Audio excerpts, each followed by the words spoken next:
And could not such words from her, whom I fondly prized before every other gift of fortune, suffice to chase away the fiend that lurked in my heart?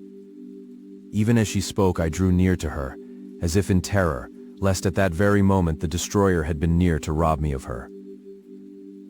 Thus not the tenderness of friendship, nor the beauty of earth, nor of heaven, could redeem my soul from woe. The very accents of love were ineffectual. I was encompassed by a cloud which no beneficial influence could penetrate.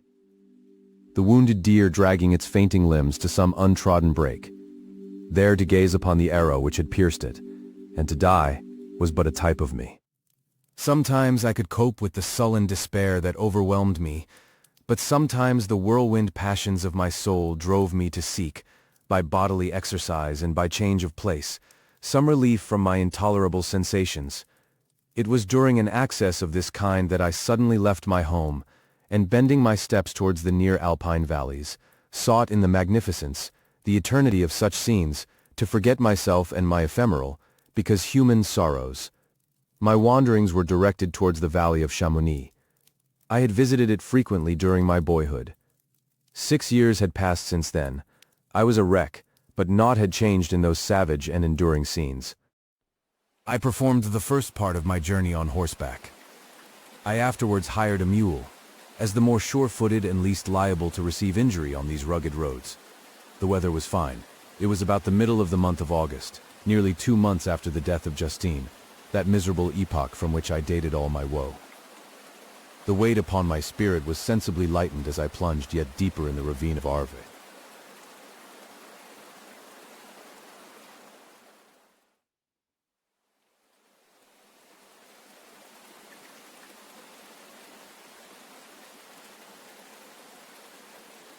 The immense mountains and precipices that overhung me on every side, the sound of the river raging among the rocks, and the dashing of the waterfalls around spoke of a power mighty as omnipotence, and I ceased to fear or to bend before any being less almighty than that which had created and ruled the elements, here displayed in their most terrific guise. Still, as I ascended higher, the valley assumed a more magnificent and astonishing character. Ruined castles hanging on the precipices of pinny mountains, the impetuous Arve, and cottages, every here and there peeping forth from among the trees, formed a scene of singular beauty. But it was augmented and rendered sublime by the mighty Alps, whose white and shining pyramids and domes towered above all, as belonging to another earth, the habitations of another race of beings.